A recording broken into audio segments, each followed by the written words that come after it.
大家好，欢迎收看基本的福气类类嘅节目。你嘅乡亲朋友有发现冇？前一场咧，你看新闻报道嘅时候，大家会发现，比如讲到日本哦，大家会发现，春妈嘅人非常多，就啲讲迄种大流行哦。基本上哦，你台灣未有可能未有安樣嘅問題，不過大家係要重視冇，要去了解冇。你今日繞場線上呢度節目地度貼片，讓大家嚟講馬前兩件事情，大家嚟分享你點解來賓哦，其實係理解台灣藝人界、嘉義口界主人羅嘉玲，分享線上。大家好，我係羅嘉玲。分享線上。當叫冇來咧，因為吼，其實大家嚟做線上先，其實線上嘅門前非常嘅無限，不過基本嘅當抽了一點時間，撥空了來到這邊，然後大家都講麻疹，你講出麻吼。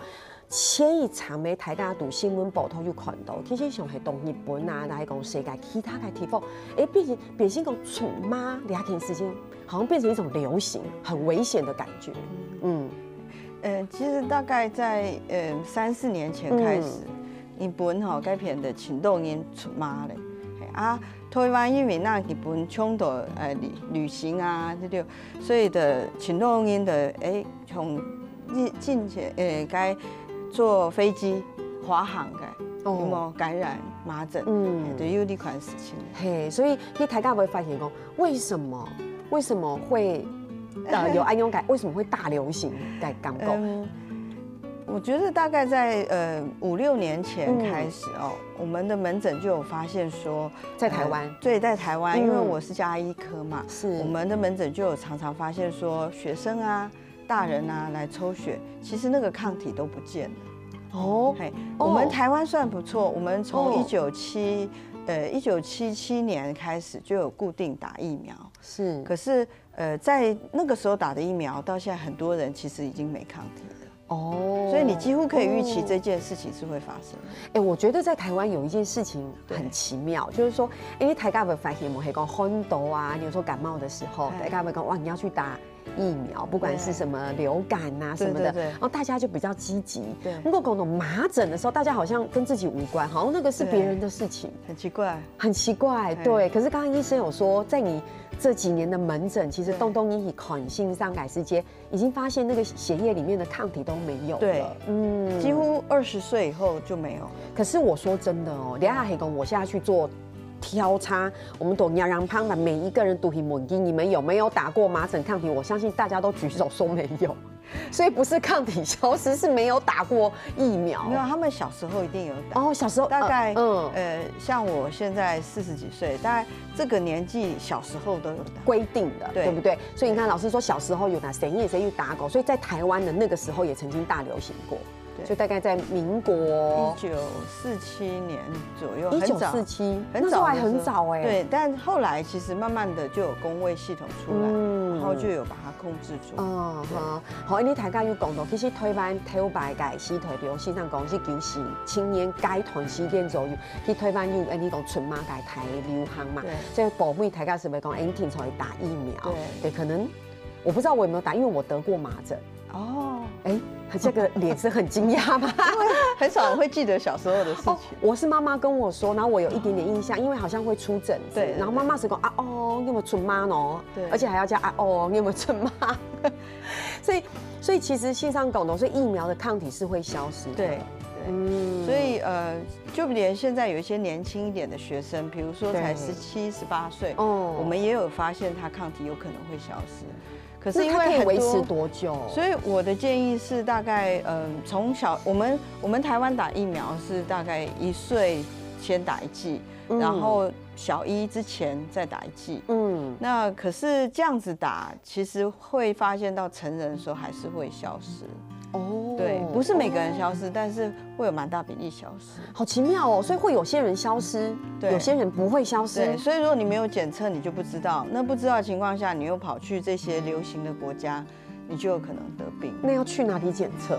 去医院抽血检就是报告我今天要来抽血，对因为我爱看我的纯妈菌抗体还有没有，对不对？对不过讲到两片的时间，因为熊癌又纯妈出狗，所以我就会觉得说，好像我已经有那个。你如果有得过，是不用再确认，是得过的那种抗体是一辈子的。对，因为很多这种性上讲你要看你的抗体还在不在。黑毛你洗都改得好，流行改骨架改时间是不是发现讲，搞不好本来没有事，后来没有想到出国玩的时候就感染到麻疹，会变成是这样。可是我一直觉得在台湾有一种心情，就是我们现在好像把这件事情很严肃的拿出来讨论，对不对？可是好像有很多人觉得说麻疹有怎样吗？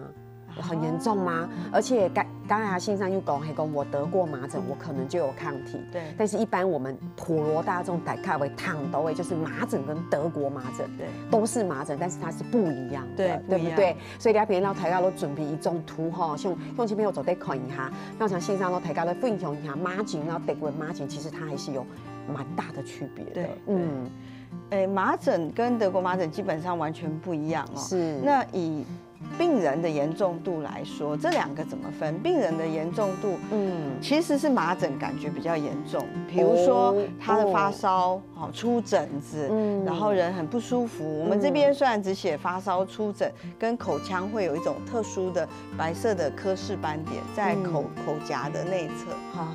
那可是其实它当然还有合并一些全身的一些像感冒的症状。是。所以其实一开始可能有些民众会想说，我到底是感冒还是麻疹？因为会发烧，可是意思疹子是一个很明确的。对，疹子它会全身从耳朵脸部开始，然后到全身这样。这两个的疹子都会出，但是麻疹的疹子比较厉害。然后它的症状那种发烧啊，全身不舒服的感觉，甚至它可能导致一些肺炎、中耳炎、脑炎，是比较厉害的。所以其实我觉得麻疹蛮严重的。对，麻疹蛮严重，因为它还是会有可能造成死亡，它可能会造成脑炎嘛、肺炎这些。那所以对于免疫力差的人，或者甚至对于孕妇来说，它可能会有身体很大的影响。那对胎儿来说，它会有早产的风险。是。那所以现在麻疹其实是大家要很注意的，因为它还是有可能造成就是一些严重的病症甚至死亡。是。那德国麻疹相对来说是比较轻的。德国麻疹其实甚至蛮多人得德国麻疹没什么症状，以为是感冒。那但是它的耳后淋巴结肿大比较明显，它的结膜炎。然后它的出疹子都会比一般的感冒就是做个区分。是。它跟感冒也很像，而且它的烧比较没有麻疹这么高。是。可是它最危险的其实它最危险的是因为它如果孕妇得到的话，尤其是在孕妇的怀孕前3个月的，大概有90%的胎儿会畸形。对，90%很高。因为你要知道，在前3个月。刚好是我们的神经系统在发展的时候，是，所以在这个时期，对小 baby 在这个时期，妈妈得到德国麻疹的话，她几乎神经系统都有问题，她会智能低下，她会耳聋，因为神经发育的问题，是，那她可能有心脏病，是，然后这些问题出现，青光眼、白内障。对，所以大家会发现，麻疹到德国麻疹其实对你讲有性红感染染上肺松改台，为什么你基本改节目地图绕墙斗楼咖喱线上那斗聊片，其实也是要跟大家分享，其实麻疹没有把大家想象中的这么简单。对，尤其是讲，你想想看，如果你有打疫苗有抗体，你可能会安心。可是你的抗体消失了，你可能阴蒂，然后你还怀孕了，对不对？假设，对，那这个时候怎么办？然后你黑公毒红你又性红世界，只是可能就是真的不小心你得了德国麻疹，那怎么办？这是感觉上是很严重的事情。而且我觉得这2个疾病最可怕的地方在，它是呼吸就会传染啊，所以呼吸你呼吸就你。比如说你现在，比如线上有麻疹，我跟医师很接近，就可以传染。空气就会传染，飞沫传染。飞沫传染我们一般可以理解嘛？对，打个喷嚏，哈啾，有没有？对，飞沫传染。因为我们其实飞沫传染，不单单真的只有飞沫。比如这个人他摸了他的口鼻，他再摸一下旁边的东西，把手。这些传染途径都可以算在里面的。所以感觉上听起来，麻疹的传染比一般我们想象中感冒传染还更快速。没有，其实都是这样子，就是只要是感冒啊这些所谓的呼吸道飞沫传染的，其实他们都非常容易传染。这就是为什么该下信上讲，比如说你抽抚养剂，对，你在飞机上面你也没有怎么样，对，你就有可能。所以为什么会这么容易流行？像最近的流行是医院也有群聚感染。对，甚至是那个个案陪他去就诊的朋友也感染，然后照顾个案的护理师、医师都有可能被感染。所以我觉得在医院的医师跟护理师先去抽血检查一下，看有抗体吗？对不对？医师有打吗？其实我们台安医院的话，新进员工都会抽血验有没有抗体，没有抗体要打。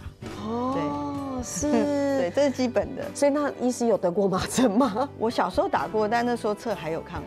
哦 ，OK， 大家有听到重点吗？线上谁改时间又打过疫苗，而且给你抽血检验还有抗体，因为要不然其实，在医院又是跟一个更高风险的一个区域，哇，所以其实。像前面 Amy 讲到了，大家有了解到，大家都做个简单的总整理。其实春妈哦，不管是麻疹还是德国麻疹，其实比大家想象中的严重。好，所以大家其实要注意，不要觉得好像说，哎呀，流感疫苗我们很重视，如果讲到麻疹改疫苗，就觉得好像抬，觉得好像还好啊。我身边因为我觉得为什么医生？因为身边很容易朋友来上班上课就说，哦你感冒哦，好离你远一点，可是不会动不动就有人说，我麻疹。所以大家就会忽略了这个麻疹的重要性，对不对？主要是因为台湾大量打疫苗，其实平常流行的情形不多，所以大家都忽略了这个疾病。是，好，其实麻疹还有动到事情，然后大家的分享，强大家都注意哦，先聊下，你等下常在讲。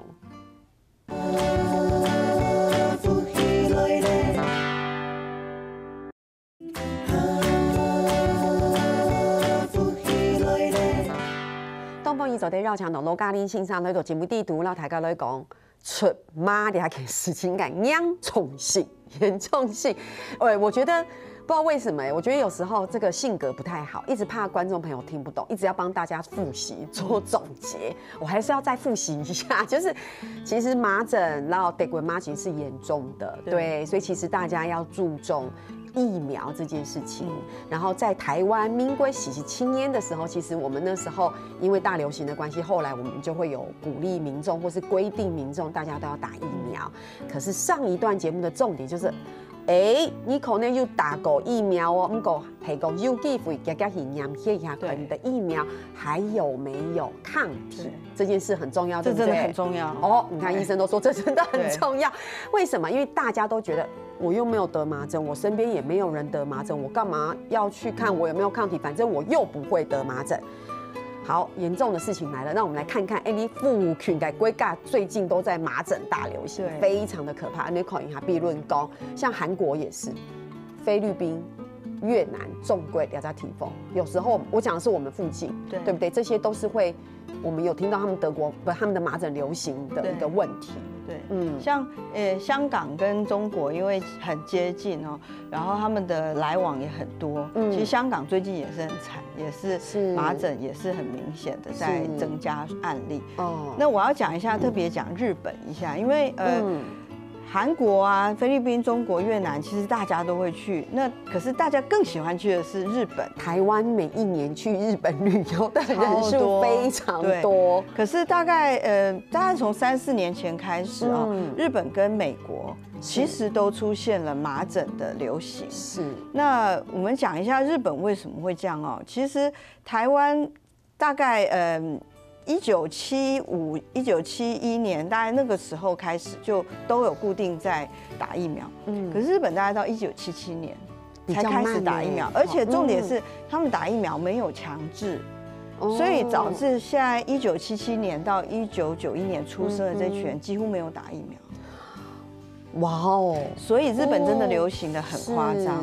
所以就像线上讲1977年该利用西懂利亚哈差不多是40几年前嘛，对。如果那时候你没有强制打疫苗，到现在依照医生讲的，我说那之后如果你都没有认真去打疫苗，台肉就是落在现在日本的年纪大概20几岁到50岁，对，这中间其实这就是现在整个可以说在族群人民结构里面，其实是劳动力非常旺盛的一群族群，也是最常旅游的族群。对对，然后反而是没有抗体的。对，所以日本真的很麻烦，就是他们这样子以后就一直在麻疹流行。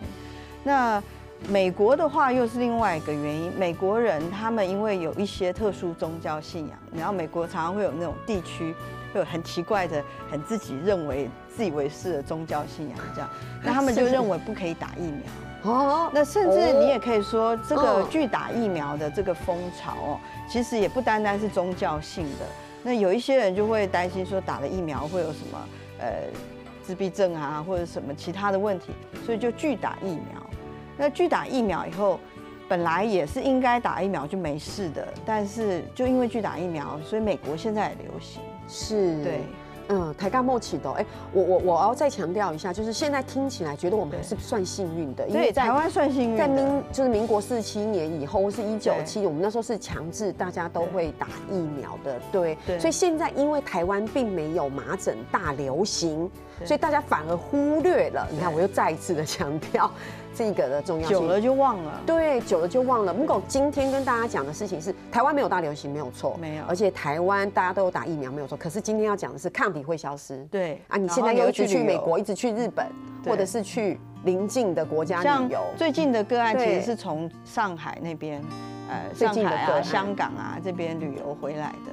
哦，对，而且大家要注意哦，得麻疹的不是只有小孩，以前因为我出麻疹的时候是小孩，我就觉得好像是小孩会长水痘啊，得麻疹。近年流行的都是大人。哦，对，就是大家要注意了，太高的注意了，就是你可能没打的那一群，或者是打了可是抗体消失的。是，好，所以我老太高来讲一下哈，两边抗体还在嘛？那我们就要问了，那接种疫苗的对象是谁？有哪些？一般像小时候哦，你如果都有在打疫苗的，像我们大部分的族群是落在这个40岁以后的族群哦，是，其实那个时候已经开始打疫苗了，可是就是我们讲40岁以前的哈，几乎都有打，但是问题是说40到50岁之间的这一群，刚好是疫苗政策开始实施，1970到对1970年，那这个10年间，你知道刚开始实施的时候，一定是城乡差距有。对，然后再来可能大家的知识不是很普及，没错，所以这一群人其实有可能你打的不完全，或者是说因为时间久了，你打的疫苗已经抗体没有了。我觉得我真的很容易暴露我的年纪哈，就是我觉得以前念书的时候，其实因为我要呼应罗医师说的，我们是不是对那个打疫苗的知识很充足？对，我记得我以前小时候的时候根本不懂，反正老师叫我去排队。我就去排队，然后我也不知道，你也不知道打了什么疫苗，对，反正就很害怕。然后念书的时候就说，这个礼拜要打疫苗哦，然后我们大家就很紧张，然后到保健室去排队，然后就排，然后有时候很痛或是很紧张，所以而且打了好几个，对，所以你分不清楚那个是什么，而且记录也不完全，是，然后大家也不知道你到底这个打了没，那个打了没。对，好，所以到台家都简单讲一下，黑讲你不是属于上感染，可能又得出马狗，对，所以你当然又抗体又恐体了，你走得死打。可是就像信上讲也许记录不完全，对，所以黑讲台大休息给还是去检查一下，检查一下。那更老的那一群呢，就比较倒霉了，因为那时候其实没有疫苗，反而是那时候就是都得过，了解，小时候可能都得过。那当然可能大部分没有严重后遗症，所以那个族群的就不用打，50岁以上。比较现在最需要注意的，其实反而是1981年以后出生的这一群人呢，都自以为觉得说没关系，我妈都说我打，宝宝手册都有写。是，可是问题是，其实我们的门诊经验是，大部分20岁以后，甚至还不到20岁，你的抗体都消失了。所以反而这一群人，你会觉得奇怪，说，这群不是应该都打了吗？罗医师说1970年以后就有打疫苗，而且我妈妈说我打，宝宝手册都有打，我妈说她都有带我去打，这样。但结果其实就是这一群人，他们慢慢的到20岁左右呢，有可能是麻疹没抗体，有可能得过麻疹，或2个没抗体。对，因为大家要知道，得过麻疹跟德国麻疹是不一样的哦，所以就还是会建议干脆就打。所以老大家在讲，嘿，讲你还很年轻，太棒了，恭喜大家很年轻。可是如果你有去邻近国家，如果是有麻疹流行的地区，我觉得还是要去接种疫苗，对对不对？那有的人会问我说，如果像这种1981年以后，我到底要不要先抽血？是，那我坦白讲，抽血费用已经快要跟打针差不多了。干脆就去打了。那你很有可能抽出来还有抗体再打是 OK 的吗？医师 OK 的，就我不知道我还有没有抗体，反正我就去打是可以的哦。OK， 只是打完要注意，就是因为它是一个活性减毒疫苗，是对，所以孕妇不能打。然后再来就是，如果是育龄年龄妇女，打完的1个月内要避孕。OK， 对，太好了哈！石墨信上提到这个很重要，因为我们接下来就要谈了，因为我们刚才又讲到，比如说学怀孕的妇女前3个月如果得了德国麻疹怎么办？用改善其实没有什么用改善，那就是一件非常危险的事情。你要考虑那个 baby 会有神经的问题，你要不要让他留下来？因为信上讲的，它有90%以上的。对孩儿的影响是严重影响，对不对？所以讲到2片台干什么？所以医生就讲了，如果你是准备要怀孕的妇女，那你要特别注意哦，对不对？比如说你要去施打疫苗的话，那你那段时间就千万要注意，要避孕，对，不可以怀孕，对不对？对。那如果发现打完疫苗之后发现怀孕怎么办？对。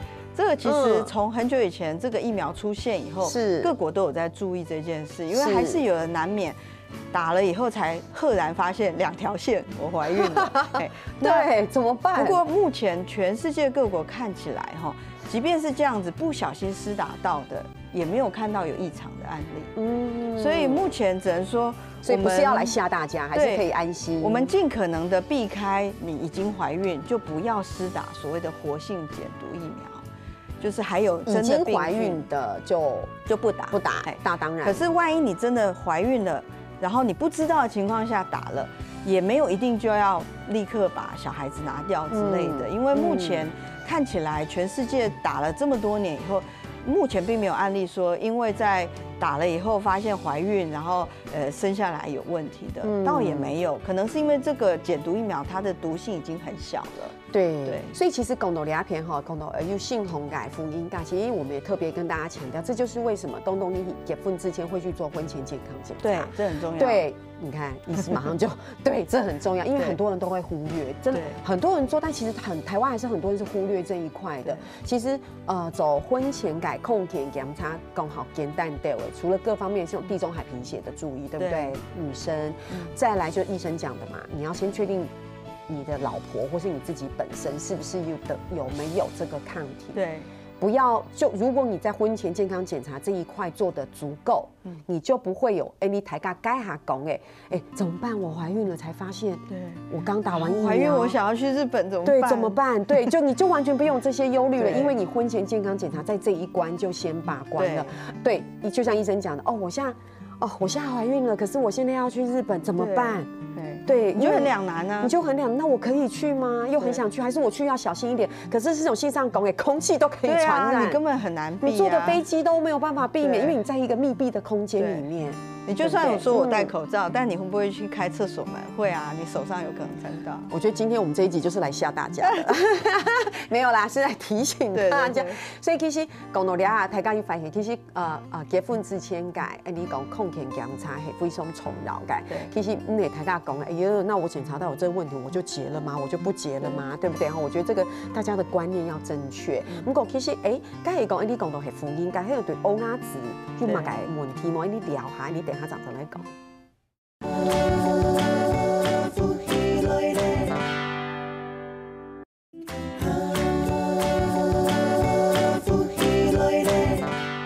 因为今日照强度係台灣市人家家醫科嘅主任羅嘉玲主任喺度節目地度啦，大家都講麻疹的疫苗的重要性哈。其實思想性上講，其實台灣去年聽說大家打疫苗打到没货。对，我们今天一直讲说大家都忽略它，其实还是有效的哈。我觉得主要去年日本有流行过，有，而且去年改新闻报头一直报道的时候，其实那时候真的好像有一群小恐慌的心情。对，然后因为一没货，大家更想打。我觉得这就是人性，真的很奇怪啊！今年有货以后，明明也有流行，但是就没人要打。这跟抢卫生纸一样，哎呀，我们会没有卫生，大家都去买卫生纸。对，所以这个去年的冲口很安用，哎呦。可能会没货，大家赶快去打。对对对。今年货很多，那 OK 啊，慢慢再说，是不是？没有，不行，我们还是要重视这件事情。因为去年是真的大流行，不过总有推翻改今年，其实就像医师说的，还是有一些小的群聚感。对，所以大家还是要注意。那我觉得，你除了讲的有定时之外，你还要大家来分享一件好重要的事情，就是说，其实麻疹是要通报的，对不对？因为你要让大家知道你是谁，然后你做过什么法定传染病哦。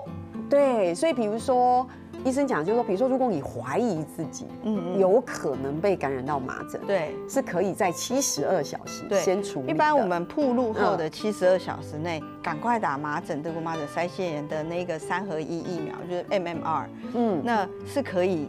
就是几乎就不太会再被感染，那我们就会问信上啊，我要怎样知道我有可能得麻疹，对不对？是，因为刚刚主持人讲到它是法定传染病，也就是说它其实是会被通报，一旦确诊以后被通报。通报以后呢，其实我们的公卫系统还不错，他会去查说这个人走过哪里，是凡走过必留下痕迹，那他就会去通知，比如你跟谁谁谁坐过同一班高铁的第6车厢之类的。所以他会去通报吗？还是就是他会通报那个人的一些行迹？对，然后你自己要去？没有，是通常你就会被通知到。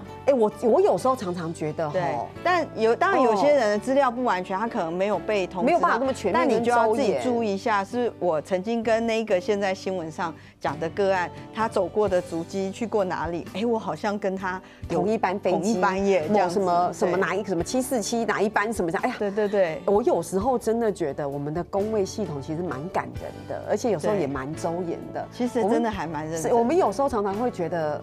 你知道吗？一个政府要进步，或是我们需要注意跟推动的事情真的很多。我们要推动的系统，要推动的网络。不过有时候常常在访问信上医师的时候，有时候了解这样的一个 SOP 的流程，或是一些公卫系统，又觉得还蛮感人的哈。对，你想想看，你可能会被通报，你有可能是危险区。对，在这个时候，师兄信上讲係講你快醫可能會有出麻嘅危險，到其實你兩種子女其實係打疫苗是可以完全避免的。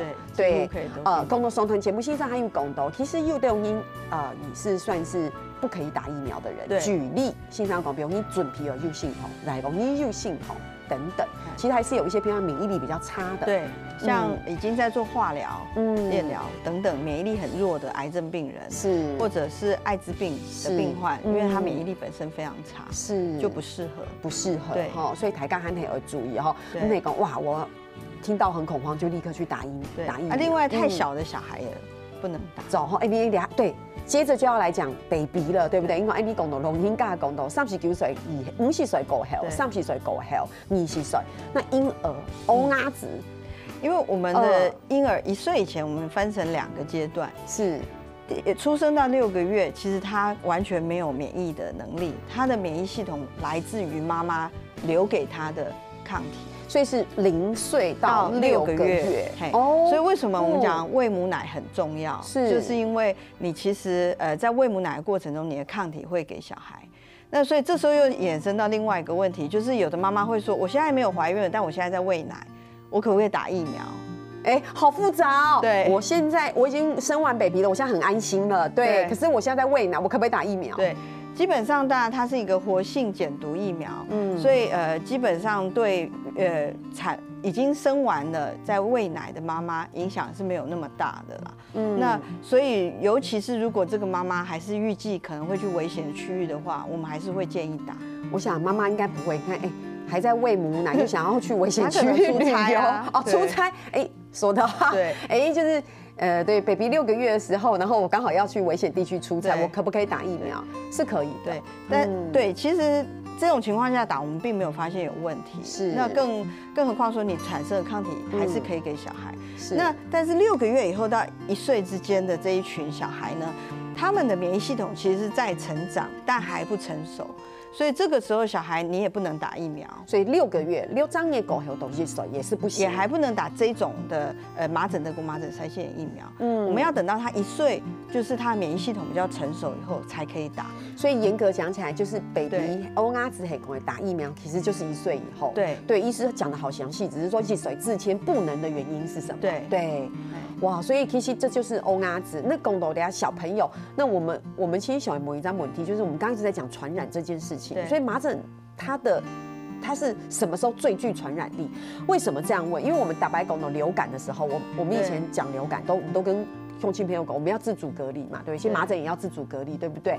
因为疫苗是这样，就是你病好了，耶，我病好了，哇，我现在好棒棒，你还是不可以去上课哦，因为那个时候的传染力是很强的。对，你去学校上课，你是传染给别的小朋友。那麻疹呢？一般来说是出疹的前后4天。前4天跟后4天出疹子的发疹子，对，它会出现疹子的前4天后4。